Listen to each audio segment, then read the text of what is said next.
Assalamualaikum warahmatullahi wabarakatuh.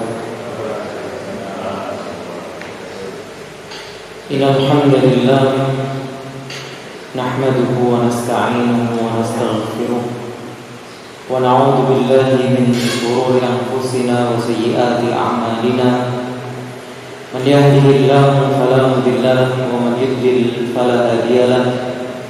وأشهد أن لا إله إلا الله وحده لا شريك له وأشهد أن محمدا عبده ورسوله يا أيها الذين آمنوا اتقوا الله حق تقاته ولا تموتن إلا وأنتم مسلمون أما بعد.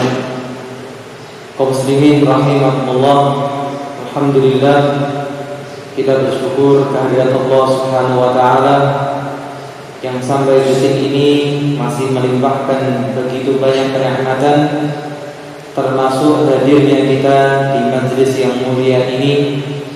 Nikmat yang tidak diberikan kepada banyak di antara manusia, bahkan kaum muslimin yang sangat sedikit di antara kaum muslimin yang masih peduli kepada agamanya, sehingga mau duduk di majelis ilmu untuk mengaji dan mengkaji agamanya. Maka sungguh nikmat yang luar biasa yang Allah berikan kepada kita, masih bersemangat meluangkan waktu, menyisihkan tenaga dan pikiran kita untuk mempelajari agama ini. Apalagi semua itu juga kembalinya untuk diri kita sendiri. Maka sudah selayaknya, sudah seharusnya kita bersyukur bisa ngaji seperti ini. Bukan sebuah beban, bukan sebuah tugas yang menjadi tanggungan. Gak enak, rikuh, pekewuh dengan teman, dengan panitia, dengan ustadznya, tidak. Tapi ini sebuah kesempatan yang Allah berikan kepada kita semua, apakah kita mensyukurinya atau tidak. Salawat dan salam tidak lupa kita aturkan kepada beliau, panutan teladan kita Rasulullah Muhammad sallallahu alaihi wa ala alihi wasallam.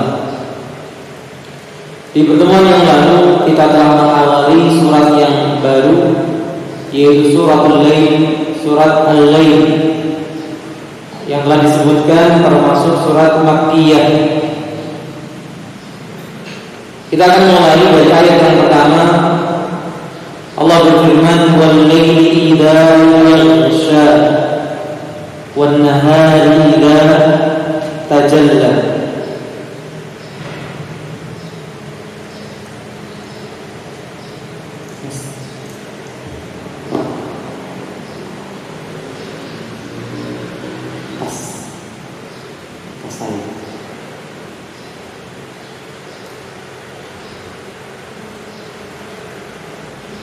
Wal-laili idza yaghsha, demi malam apabila malam itu apa? Yaghsha. Ghasya dia menutup. Maknanya apa? Malam itu menutup cahaya siang hari. Dan itu yang kita rasakan, subhanallah. Ini lampu kalau dimatikan tetap terasa terang, meskipun matahari tidak kelihatan. Sedangkan ketika malam nanti datang, sehingga cahaya matahari itu tertutup, seakan lampu pun masih kurang. Lampu yang banyak di jalanan serasa masih kurang. Nyatanya kadang lampu jalan itu mati, ketutup pepohonan, ketutup kabut. Nah ternyata menunjukkan cahaya itu ditutupi oleh malam. Subhanallah. Sebaliknya wan nahari idza tajalla. Dan demi siang apabila tajalla itu muncul, nampak. Apa yang nampak? Cahayanya. Yang tentu cahaya itu didapatkan dari mana? Matahari. Dari mana mataharinya? Gak ada, tetap ada cahaya. Saking kuatnya cahaya matahari. Dalam kedua ayat ini Allah bersumpah dengan dua hal yang saling berlawanan. Kita boleh mengatakan berlawanan, juga boleh mengatakan saling berpasangan, yaitu siang dan malam. Allah bersumpah dengan malam karena malam hari merupakan anugerah Allah yang besar untuk hamba-Nya.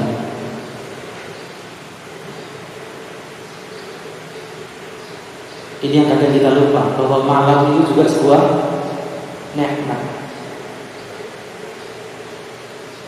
Jadi ini yang kelihatannya kita perlu mengedukasi diri kita dan mengedukasi siapa? Anak-anak kita. Jangan malam-malam itu apa? Ngetin-ngetini bocah gitu ya. Iya, memang ada waktu awal malam itu waktu untuk pintu ditutup, anak-anak di dalam rumah, di dalam ruangan, di dalam masjid, jendela ditutup, atap bejana ditutup dan seterusnya. Tapi secara umum malam adalah apa? Nikmat juga. Malam adalah waktu ketika orang-orang beristirahat dengan tenang di rumahnya masing-masing setelah seharian bekerja dan mencari nafkah. Dan waktu paling tepat, waktu paling cocok untuk istirahat malam hari. Wa ja'alna al-laila libasa. Dan kami menjadikan malam itu sebagai pakaian. Karena dia menutup aktivitas seseorang di malam harinya ketika dia istirahat, seperti yang sudah kita bahas di awal juz 30 ini surat An-Nahl. Seorang hamba yang beriman akan menyisihkan waktunya di malam hari untuk berkhalwat. Apa berkhalwat? Berdua-dua. Khalwat dengan siapa? Bukan dengan istrinya, bukan dengan pasangannya, dengan Allah. Itu khalwat yang paling indah, yang paling penting di malam hari. Dengan beribadah kepada-Nya. Caranya bagaimana? Kita berduaan dengan Allah, ya dengan sholat malam, dengan berzikir, membaca Al-Quran, menuntut ilmu di malam hari. Sebagaimana Imam Syafi'i menjadikan malamnya 3 bagian. Sepertiga untuk ilmu, sepertiga untuk istirahat, sepertiganya untuk ibadah. Dan kita tahu juga dalam 7 golongan yang dijanjikan mendapatkan naungan pada hari tidak ada naungan kecuali naungan Allah. Salah satunya apa? Rajulun dzakarallaha fafadat khaliyan fafadat ainah. Seseorang yang mengingat Allah sendirian, kemudian apa? Meneteslah air matanya. Maka waktu yang paling tepat adalah malam hari ini. Wa shalli bil laili wan nasu niyam. Dan salatlah di malam hari ketika manusia kebanyakan itu tidur. Maka inilah cara kita memperbaiki hubungan dengan Allah Subhanahu wa ta'ala. Dan itulah cara memperbaiki keadaan diri kita masing-masing, yaitu dengan memperbaiki hubungan kepada Allah Subhanahu wa ta'ala. Terutama pada waktu sahur, sepertiga akhir malam. Allah menceritakan tentang sifat orang-orang bertakwa Di surat Az-Zariyat ayat 15 sampai 18, innal muttaqina fi jannatin wa uyun. Sesungguhnya orang-orang bertakwa itu berada di mana? Di dalam taman-taman, yaitu surga, yang di sana juga terdapat apa? Mata air.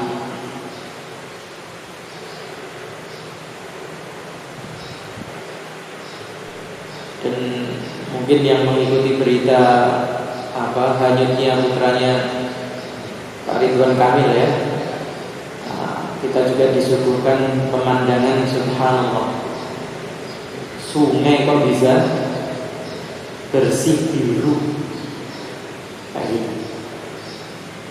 Mungkin kita sudah amat sangat jarang melihat situ seperti itu, kecuali naik ke gunung sana. Nggak tahu di Lampung sana masih ada sungai-sungai seperti itu. Tapi ya mungkin sungai dangkal saja, bukan sungai dalam yang kemudian pemandangannya layaknya laut sampai biru seperti itu. Itu lihatnya. Makanya kemudian harus pengen nyemplung kan gitu. Ini sudah fitrah. Maka di antara nikmat surga itu ya selain taman, kebun yang dipenuhi dengan apa?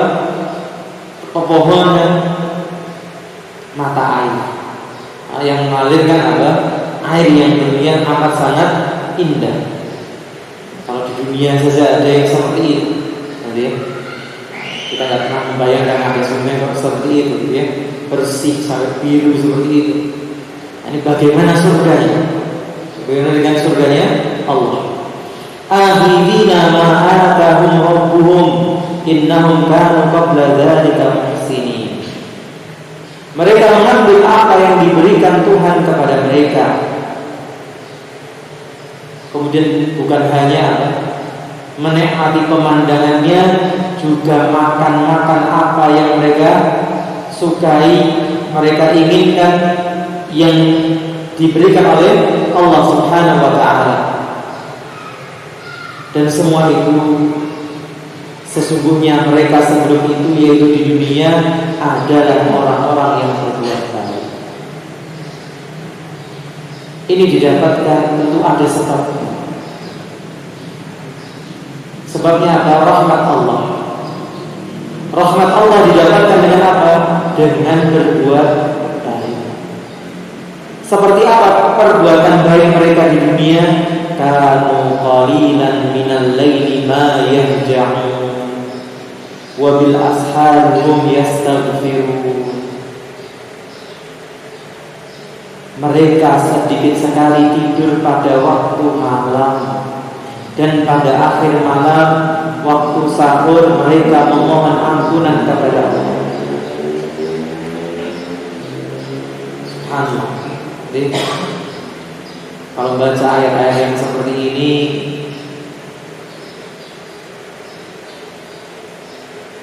kelihatannya tiket menuju surga gimana?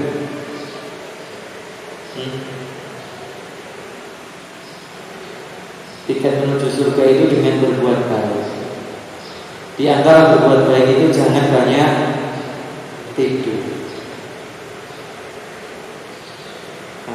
Subhanallah. Ini saja susah untuk dipenuhi. Tentu sedikit tidur ini karena banyak melakukan ibadah. Itu pun masih ditambah sudah banyak ibadahnya, ternyata di akhir malam mereka banyak beristighfar.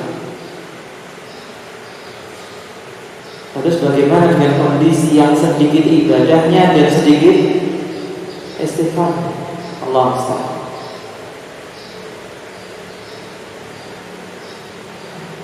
Tapi tentunya di satu sisi kita berharap akan luasnya rahmat Allah, kasih sayang Allah. Seperti yang saya katakan di barangkali kemarin, di antara syarat masuk surga adalah beriman. Semoga kehadiran kita di masjidnya Allah, kehadiran kita di majelis ilmu seperti ini, tanda kita ini masih punya keimanan. Dan semoga dengan iman lemah apapun yang kita punya ini, Allah masih menyayangi kita dan memasukkan kita dalam surganya. Allahumma amin. Kemudian Allah melanjutkan di ayat berikutnya, di ayat yang ketiga.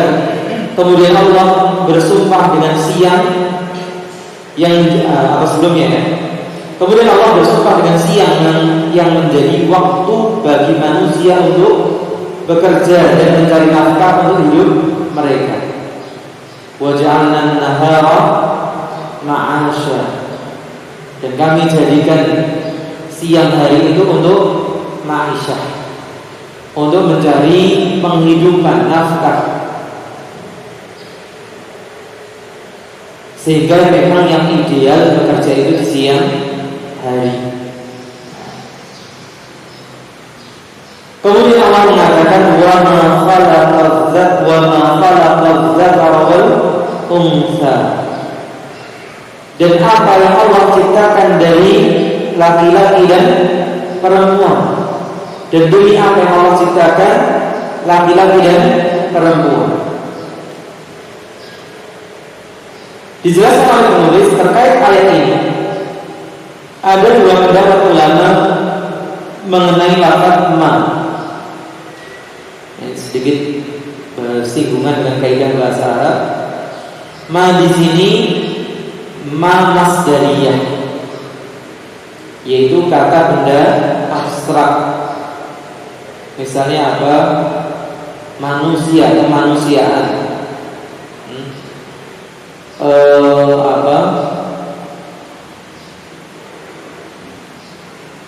Dalam bahasa Indonesia itu bermasyarakat, itu kan kata kerjanya. Kemasyarakatan itu namanya dalam bahasa Arab apa? Masdar. Atau ma itu ma mausulah, ma sebagai kata sambung. Lalu artinya bagaimana? Bedanya apa? Ma dalam hal ini bermakna ma mausulah. Kalau diartikan sebagai ma mausul, artinya ayat ini bermakna walladzi khalaqadz dzakara wal untha. Yang belajar bahasa Arab, isim mausul alladzi, kan itu ya? Alladzani, alladzina, allati, allatani, allati. Kemudian apa? Man, ma. Nah, ma ini bisa dimaknakan alladzi. Apa artinya alladzi? Yang. Sehingga artinya menjadi dan demi yang menciptakan laki-laki dan perempuan. Artinya apa? Demi Allah yang menciptakan laki-laki dan perempuan. Hal ini sama seperti Allah bersumpah demi Zat-Nya sendiri, karena yang menciptakan laki-laki dan perempuan adalah siapa? Dia, yaitu Allah. Kedua, ma bermakna ma masdariyah. Artinya ayat ini bermakna wa khalqillahi lidzakari wal untha. Sehingga menjadi dan demi penciptaan Allah terhadap laki-laki dan perempuan. Pendapat kedua ini yang lebih tepat. Kenapa? Karena Allah sedang bersumpah dengan makhluknya, ya, bukan sedang bersumpah terhadap dirinya sendiri. Pendapat ini dikuatkan dengan adanya qiraah dari Abu Darda dan Ibnu Mas'ud yang pernah dibaca oleh Nabi SAW, wal laili idza yaghsha wan nahari idza tajalla wal dzakari wal untha.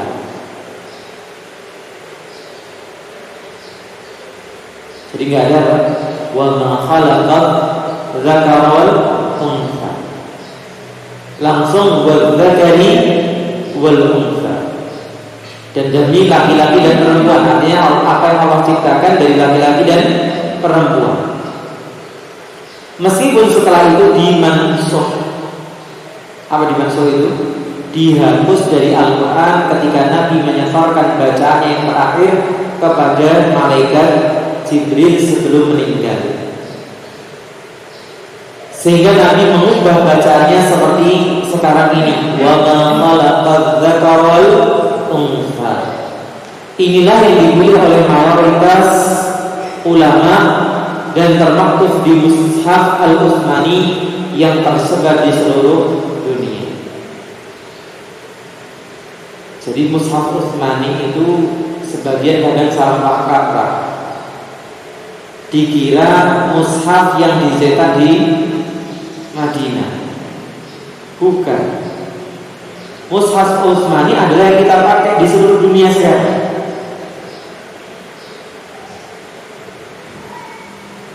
Yang terjadi adalah perbedaan dalam khatnya, dalam tulisannya. Yang banyak beredar di Indonesia, yang tulisannya akan tebel-tebel itu adalah khatnya mana? Pakistan. Gitu ya. Nah, kemudian sekarang kita dimudahkan dengan adanya yang khat dari Madinah, yang apa ya? Kalau khatnya yang Pakistan itu kayak nggak konsisten ya. Kadang bentuk roknya di sini dengan di sana beda, sehingga lebih cocok yang baru belajar itu pakai khat yang Madinah. Karena hurufnya konsisten. Sedangkan yang model Pakistan itu bagi sekarang kelihatannya kok agak sulit. Tapi kita dulu yang ngajinya gitu ya. Alhamdulillah bisa. Cuman perbedaannya juga dalam kelengkapan harokat. Jadi kalau yang khat Pakistan itu harokat tajwidnya lengkap. Jadi ya, misalnya dalam idghamnya dan yang lainnya itu diberikan harokat. Sedangkan yang khat Madinah itu tanpa, seperti tadi, tajwidnya sebagian tidak disebutkan. Jadi yang belum menguasai kadang bingung. Nah, kelihatannya muncul sekarang yang versi sudah dikawinkan. Hurufnya adalah tadi khat Madinah, sedangkan harokatnya itu mengambil dari Al-Quran versi Pakistan. Tapi semua ini disebut versi apa? Utsmani. Karena itu yang kemudian disatukan oleh sahabat Utsman, disebarkan seluruh dunia Islam. Kemudian Allah mulai menyebutkan kandungan dari surat ini. Inna sa'yakum lasyatta. Menceritakan tentang perbuatan manusia yang berbeda-beda. Sungguh usahamu memang beraneka macam, beraneka ragam. Baik beraneka ragam dalam perbuatan atau beraneka ragam yang akan dibahas di sini dalam hal niat. Sehingga kalau yang pernah belajar misalnya Arba'in Nawawiyah ataupun juga dalam Riyadhus Shalihin hadis yang pertama, apa itu hadisnya? Innamal a'malu binniyat. Ketika para ulama menjelaskan tentang urgensi niat, dikatakan misalnya oleh Syekh Muhammad bin Shalih Al-Utsaimin, bisa jadi ada dua orang yang jejer, orang yang berdampingan dalam sholat, mengerjakan jumlah rakaat yang sama, gerakan yang sama, bermakmum pada imam yang sama, tapi ternyata hasilnya antara timur dan barat. Apa yang menyebabkan itu? Niat. Maka kita sudah diingatkan oleh Allah, inna sa'yakum lasyatta. Sungguh usahamu memang beraneka macam.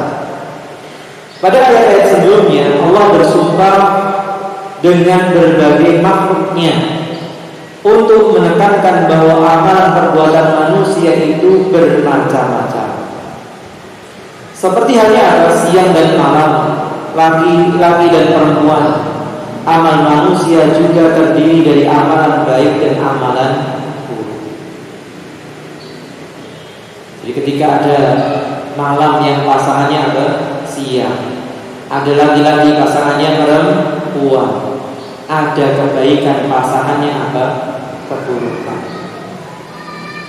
Semua manusia tidak berada dalam satu jenis atau satu macam. Jadi sudah sunatullah. Dan ini memberikan apa? Hiburan bagi kita. Dakwah manusia nggak mau baik gimana? Sampai hari kiamat ya namanya manusia pasti ada yang mau baik dan pasti ada yang buruk. Yang penting kita itu konsisten dalam kebaikan. Gak usah takut gak dapat mengikut, ada yang masih mengikuti kebaikan. Sebaliknya, seperti pastinya ada yang mau kebaikan, pasti ada yang menolak kebaikan karena dia mau memilih keburukan. Sudah, itu sunnatullah. Jadi Allah memberi contoh perbandingan antara orang dengan amalan baik, yaitu mereka yang berinfak di jalan Allah, dan orang dengan amalan buruk yang pelit, kikir dan bakhil. Demikianlah manusia. Ada yang Allah sama-sama Allah lancarkan apa? Rezekinya, hartanya. Tapi ada yang Masya Allah tidak iman-iman dengan hartanya. Karena dia tahu harta itu hanya titipan. Dan semakin dia baik dalam mengelolanya, maka titipan itu akan semakin banyak. Kan gitu ya? Kita saja sebagai manusia, kalau nitip invest ke teman, dikelola dengan amanah, pertanggungjawaban yang baik, kira-kira kita pengen apa nggak invest? Kita antum amanah ini, hasilnya tak tambahin, kan itu otomatis. Sebaliknya kalau kita invest, yang diinvest apa? Bulat, ngertinya apa? Laporan itu rugi. Lah mana laporannya? Gak ada laporannya. Terus ngertinya rugi, lah gak ada duitnya. Jadi ya kadang ada sebagian kita ini bukan masalah tidak amanah. Problemnya di mana? Profesionalnya. Jadi ketika ada yang invest, lepuk ke kantong, campur karo duitnya dewi, tuku bakso jikok kantong. Ini mau duitnya investasi atau duit dewi, akhirnya kecampur-campur. Ini yang jadi masalah. Maka kalau ada yang kedua seperti ini, kita mau nambah investasi lagi gimana? Ya males, kan ya? Itu sebenarnya gambaran sederhana. Bagaimana ketika Allah memberikan apa? Rezeki kepada kita. Ketika kita mudah untuk mengeluarkannya, memberikannya kepada tempat yang seharusnya. Fakir, miskin, anak yatim, orang tidak mampu, bersedekah ke sana kemari. Gak ada orang ceritanya kan? Sebaliknya yang pelit, yang kikir, ini yang bundel, malah yang akan mengakibatkan apa? Kerugian. Allah berfirman, wa amma man a'ta wattaqa. Maka barang siapa memberikan a'ta, yaitu memberikannya di mana? Hanya di jalan Allah, wattaqa, dan bertakwa. Memberi, pemberiannya disertai apa? Bertakwa. Pemberian merupakan salah satu amalan karena mengeluarkan atau berkorban sesuatu demi kebaikan. Dan itu yang Allah sebutkan di awal surat Al-Baqarah tentang sifat al-muttaqin, orang beriman. Apa itu sifatnya? Alladzina yu'minuna bil ghaibi wa yuqimuna ash-shalata wa mimma razaqnahum yunfiqun. Dan dari apa yang kami rizkikan kepada mereka, mereka berinfak. Para ulama mengatakan seandainya amal dan takwa berada dalam satu kalimat, amal adalah mengerjakan ketaatan, sedangkan ketakwaan adalah meninggalkan kemaksiatan. Ini lagi-lagi apa? Dua kata yang kalau kumpul bisa, kalau bisa kumpul. Kalau dikatakan amal, amal itu adalah mengerjakan kebaikan dan menjauhi larangan. Demikian pula bertakwa. Bertakwa itu adalah menjalankan perintah, menjauhi larangan. Tapi ketika kedua ini disandingkan, maka amal itu cenderung kepada mengerjakan perintah, ketaatan, dan takwa menjaga diri dari murka Allah dengan meninggalkan larangan. Sementara itu, jika takwa disebutkan sendiri tanpa disertai amal, takwa berarti mengerjakan ketaatan sekaligus meninggalkan kemaksiatan. Berinfak lalu bertakwa memiliki arti meninggalkan semua kemaksiatan yang dilarang oleh Allah atau meninggalkan kebajikan.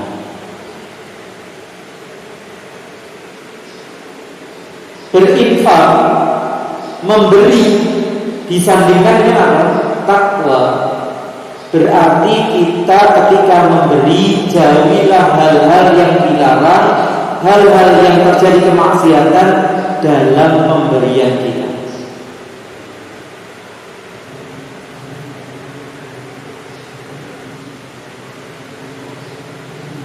Jadi di saat orang memberi itu ada potensi terjadi kemaksiatan. Apa potensi itu akan disebutkan. Seseorang dapat berinfak dan bermaksiat dalam waktu yang sama. Subhanallah, kita harus hati-hati gitu ya. Kelihatannya mengeluarkan harta, berinfak, bersedekah,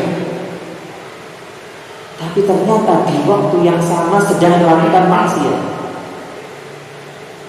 Beberapa bentuk maksiat dalam infak adalah sebagai berikut. Pertama, berinfak karena riya. Ini hadisnya sangat gamblang tentang 3 golongan yang pertama kali masuk neraka atau dilemparkan ke dalam api neraka. Orang berilmu, na'udzubillah dari. Yang kedua orang dermawan. Yang ketiga orang yang mati syahid. Apa problem 3 golongan ini? Semua ingin mendapatkan pengakuan. Yang berilmu ingin dikatakan alim, qari. Yang berinfak ingin dikatakan dermawan. Yang mati syahid ingin dikatakan pahlawan, pemberani. Ini mengingatkan kita dalam ketaatan ternyata kita bisa melakukan apa? Kemaksiatan. Ketika niatnya tidak tepat.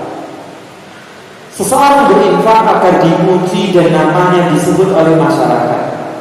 Misalnya seseorang mengeluarkan uang untuk melakukan haji dan umroh berulang-ulang agar orang lain memujinya. Inilah contoh infak yang maksiat. Tapi di sini apa? Ini bukan dalam rangka mencela orang yang ada umroh haji berulang kali. Tidak masalah. Jadi yang masalah itu malah yang kadang apa? Mempermasalahkan.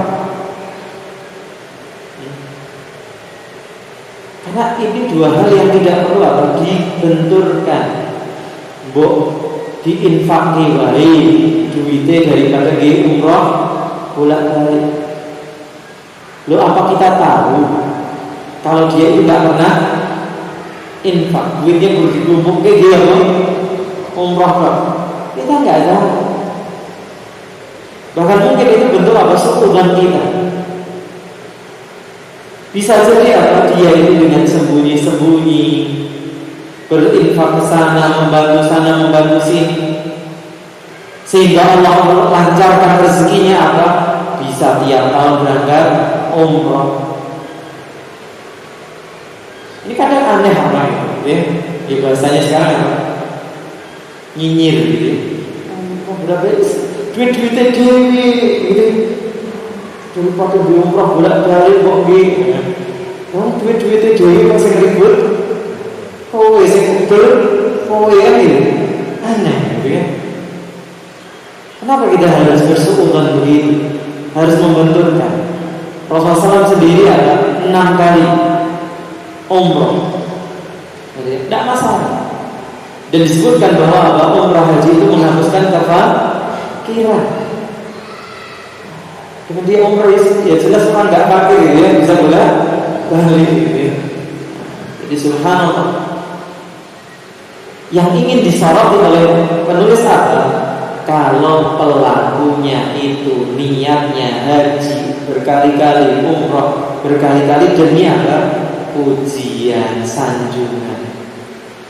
Biar gelarnya hanya itu gak cuma satu. Gandeng limo ya. Bacanya berarti selamat datang Bapak Muhammad siapa ya? Hanya banyak.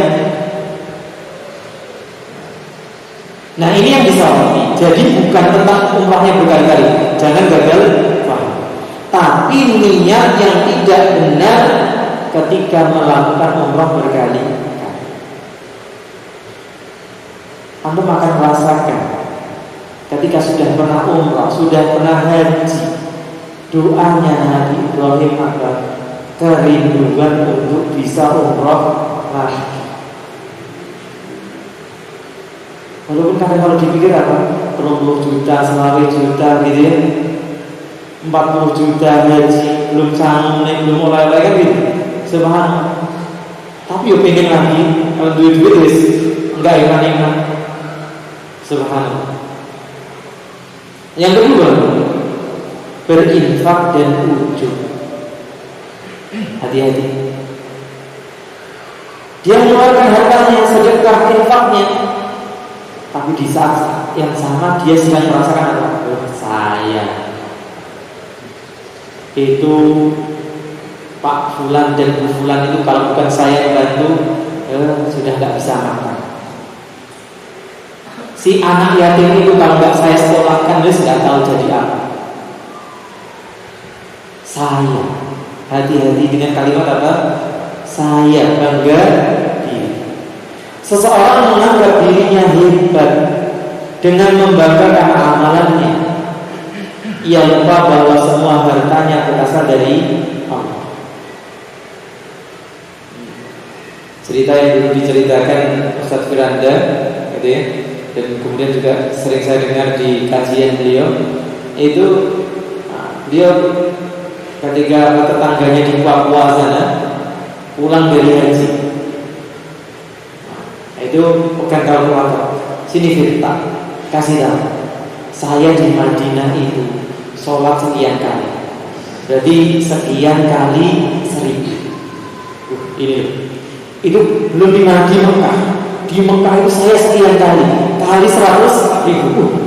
Banyak ya. Itu sebuah realita yang pernah ditemui oleh penulis. Jadi kadang apa? Kita terlalu hitung-hitungan. Dengan amal baik kita lupa menghitung amal buruk. Sehingga orang kalau sudah menghitung-hitung yang baik lupa dengan yang buruk apa? Bangga diri, merasa dirinya tidak punya kekurangan, kesalahan, gitu ya. Ini bahaya. Yang ketiga, kemaksiatan yang bisa terjadi juga dalam hal berinfak, mengungkit sedekahnya kepada orang lain dan menyakiti penerimanya.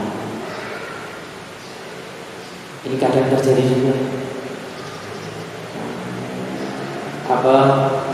Orang terpandang di lingkungannya gitu ya, bantu yang miskin-miskin, tapi dia memperlakukan tetangga-tetangga miskinnya ini apa?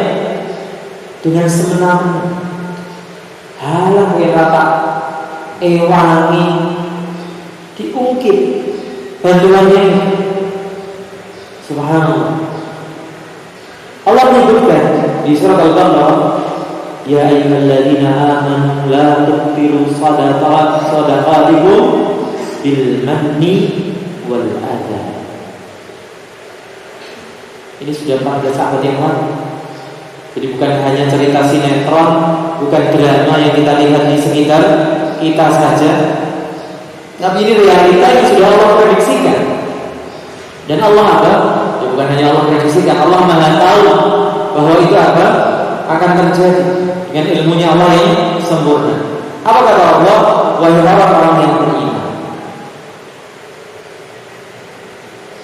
Dan yang dipanggil siapa? Orang beriman. Bahwa potensi ini bisa terjadi bahkan kepada orang yang sudah beriman. Jadi orang beriman ini bukan artinya orang yang tanpa noda, tanpa salah, tanpa dosa ini. Janganlah kamu merusak sedekahmu dengan apa? Bil man. Man itu apa? Dengan menyebut-nyebutnya. Dengan apa bahasa Jawanya? Undan-undan. Ada nggak bahasa ini? Ada ya. Mengungkit. Ini berkah ini gitu. Ini anak berkah sekolah kita. Ini beasiswa nih. Jangan. Dan menyakiti itu dia apa? Berkata yang celakit, yang tidak enak, merasa dia yang membantu. Sehingga ngomong saya enaknya. Perbuatan ini sering terjadi ketika seseorang berinfak kepada orang miskin, lalu ia mengungkitnya sehingga menyakiti orang miskin tersebut. Bahkan hal ini atau hal itu diketahui banyak orang. Bahkan kadang apa dilakukan depan umum. Perbuatan inilah yang membatalkan pahala sedekah seseorang karena merupakan bentuk infak dengan maksiat. Yang keempat, mengeluarkan infak bukan pada tempat yang diridhai Allah, seperti mengeluarkan uang untuk kemaksiatan dan perkara yang sia-sia. Sehingga di antara teori belanja itu apa yang kita butuhkan, bukan apa yang kita inginkan. Nah sekarang ini mendringnya. Mindring ya? Bang Didin. Ya sebenarnya bukan Bang Didin. Mindring itu malah halal. Gitu ya? Mindring ya? Yang jualan panci, perabotan rumah tangga di ping. Biasanya apa? Orang-orang dari Jawa Barat. Nah, yang aktif itu. Kalau misalnya kan dulu kebanyakan orang Jawa Barat. Apa jual kredit? Kredit itu kalau sudah disepakati di awal, asalkan tidak ada denda, tidak ada penambahan lagi, itu hukumnya halal menurut pendapat yang lebih kuat. Jadi panci harganya berapa? 100.000. Ya sudah dikalikan 15, 10.000, jadi 150.000. Gimana? Ya sudah saya beli kredit daripada apa? Cash. Maka ini halal. Jadi dulu kita salah kaprah, gitu ya, menganggap profesi itu tidak benar, riba. Enggak. Riba itu kalau kemudian nanti kalau terlambat ada dendanya dan sebagainya, itu ribanya di situ. Kalau mengkreditkan enggak masalah. Nah, sekarang ada mendringnya nempel di sini ya.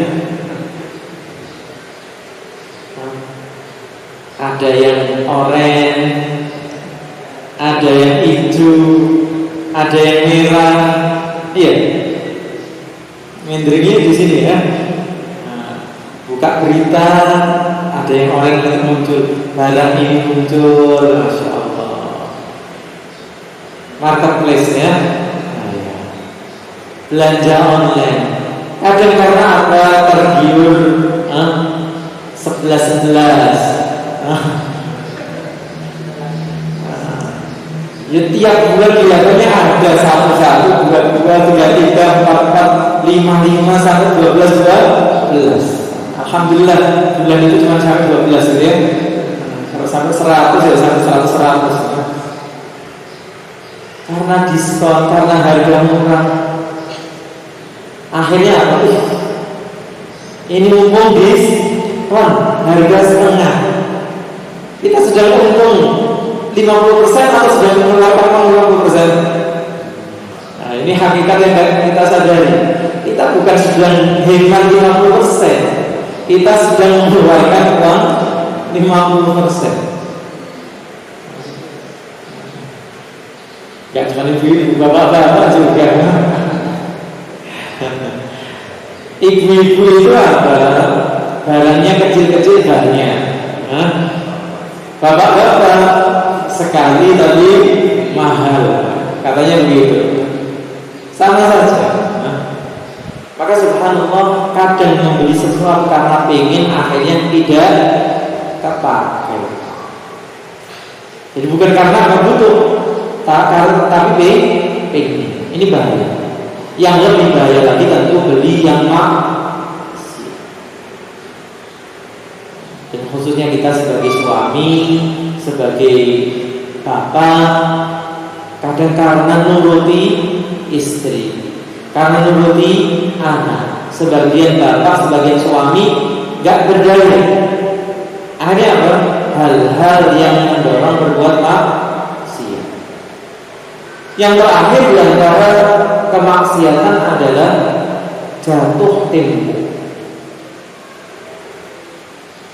Maksudnya jatuh tempo bagaimana? Jadi ia seharusnya bersedekah kepada dirinya sendiri dengan mengembalikan hak orang lain daripada bersedekah kepada orang lain.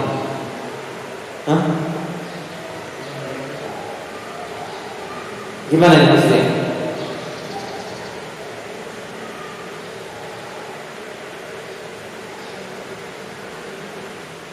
Jadi seharusnya bersedekah kepada dirinya dengan mengembalikan hak orang lain daripada bersedekah kepada orang lain. Ada kesempatan sedekah yang mudah tadi. Kita nggak perlu mengeluarkan uang. Sedekah nggak perlu mengeluarkan uang. Dan mengeluarkan apa? Barang. Ya. Bukan. Tidak mengeluarkan barang, tidak mengeluarkan uang. Apa itu? Ada orang punya hutang kepada kita. Kalau dia jatuh tempo.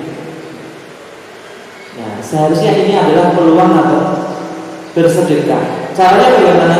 Dengan memberikan tempo.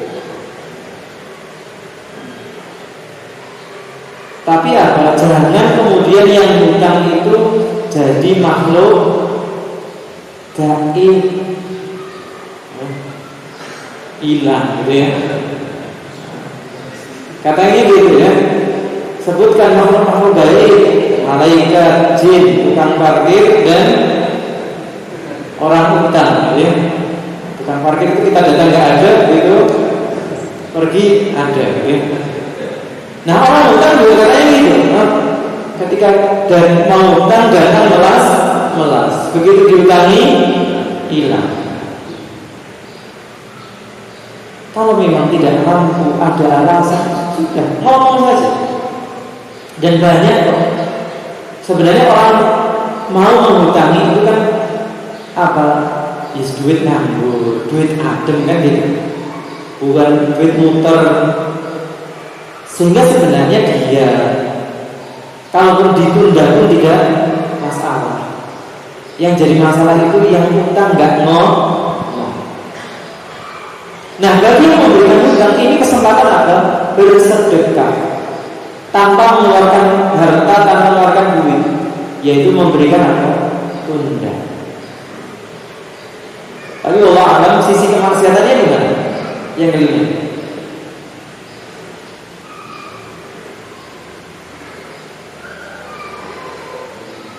Kan disebutkan tentang apa? Bersedekah bersama dengan itu terjadi maksiat.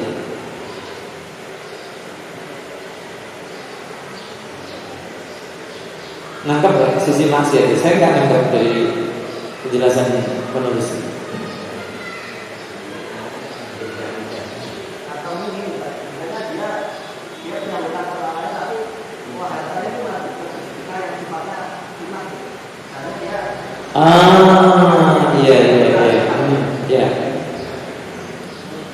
Iya.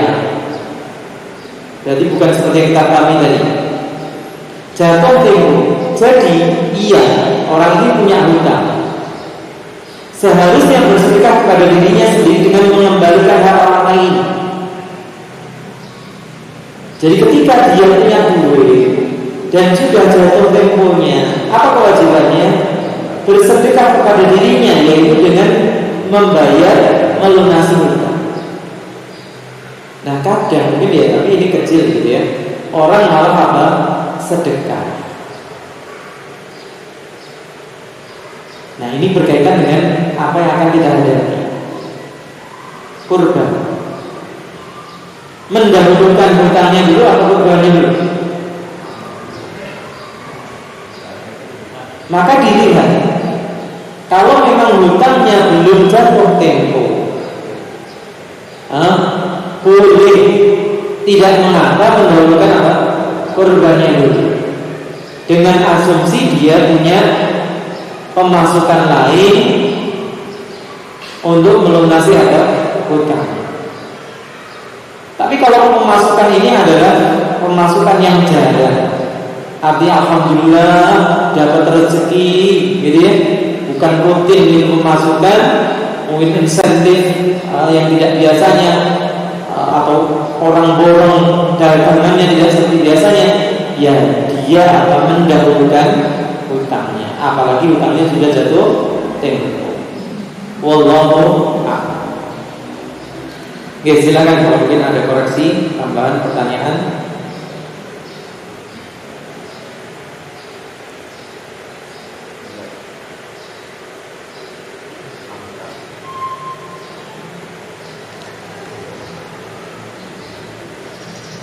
Ya.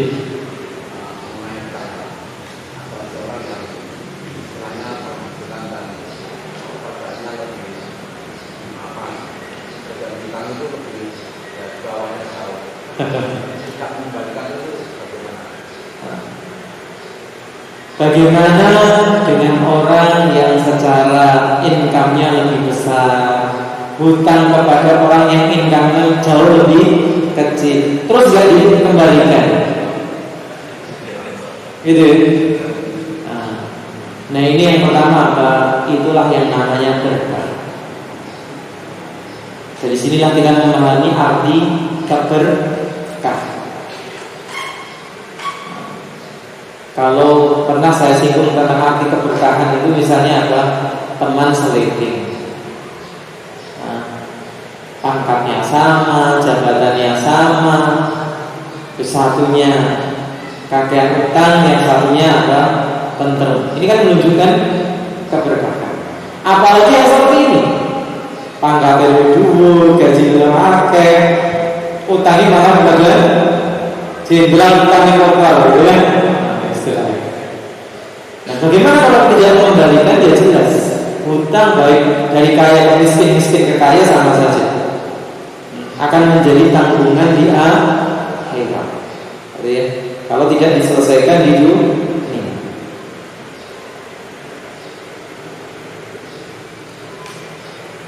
Baik, ada pertanyaan yang belum terjawab.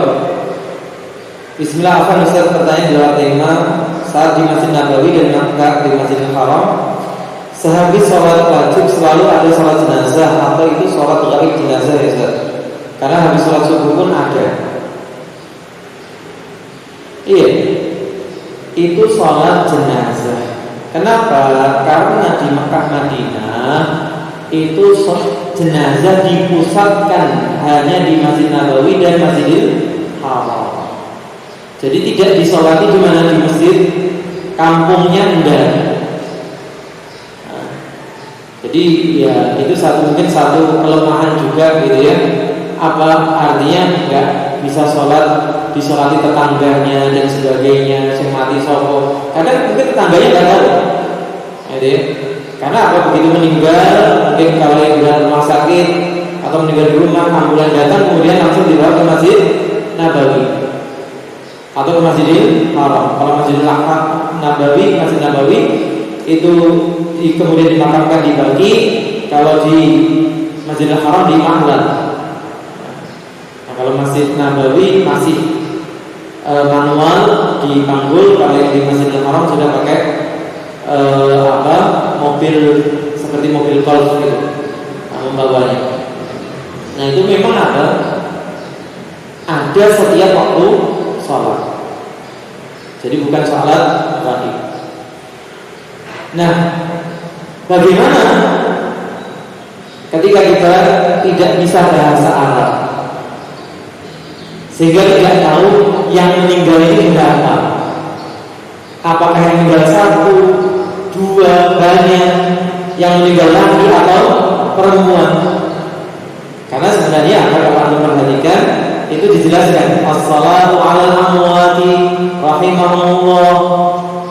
Gitu ya.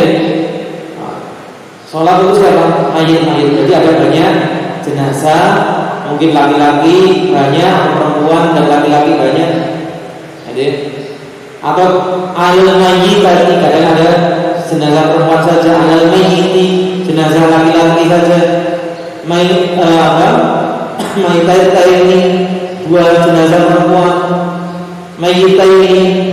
Nah, kalau nggak tahu ini berapa Ustaz, terus gimana? Ya sudah, pakai lafaz yang umum. Apa? Allahumma ighfir laha warhamha wa'afiha wa'fu anha. Bukan ya, kita niatkan jenazah kan mu'annas. Atau Allahumma ighfir lahu warhamhu wa'afiha wa'fu. Kita meniatkan apa? Mayit, saya mendoakan si mayit. Berapapun jumlahnya, siapapun orangnya. Mayit berarti mudzakkar. Nah, itu seharusnya apa, pembimbingnya menjelaskan yang seperti itu. Wallahu. Ada yang lain?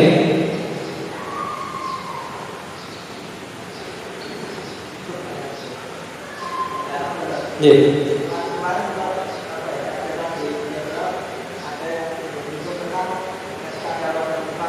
Apa?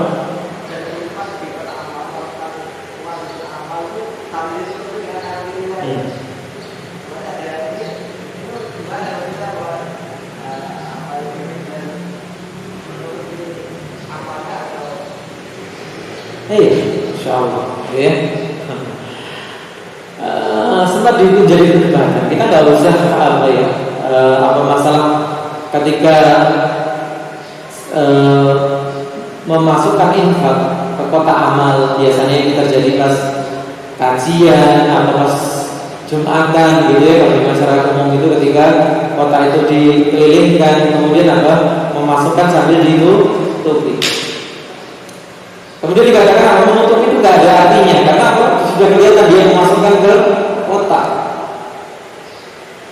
Ya kita coba berhusnudzon dalam hal-hal seperti ini. Jadi bukankah sudah sering kita ini mendiskusikan, membahas, mari kita berikan udzur kepada saudara kita. Iltamis li akhika udhran. Loh, dia jelas-jelas kelihatan memasukkan uangnya ke kotak, ngapain harus ditutupi? Ya dia nggak ingin terlihat ada nominalnya. Kan udzur juga. Dia mungkin kelihatan infaknya, tapi kan kita nggak tahu. Bisa jadi dia masukkan 1 juta atau 2.000, kan nggak tahu.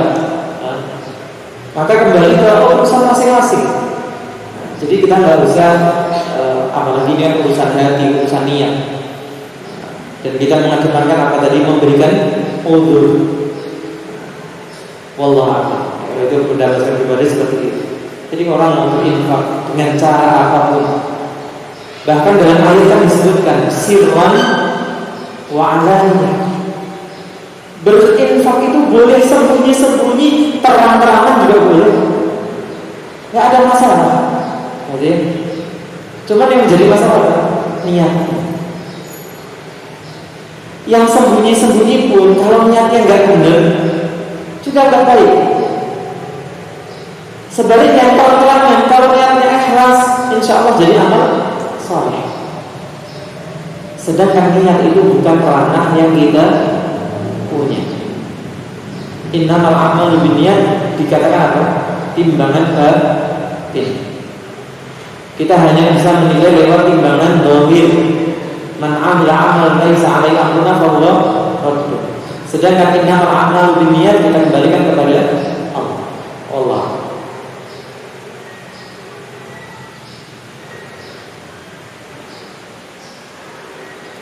Ya, ini yang bisa kita baca, diskusikan di kesempatan sore hari ini. Semoga bermanfaat. Kurang lebihnya saya mohon maaf. Jazakumullah khairan telah menyimak. Wassallallahu ala nabiyyina Muhammadin wa ala alihi wa sahbihi ajma'in. Subhanakallahumma wa bihamdika asyhadu an la ilaha illa anta astaghfiruka wa atubu ilaik. Assalamualaikum warahmatullahi wabarakatuh.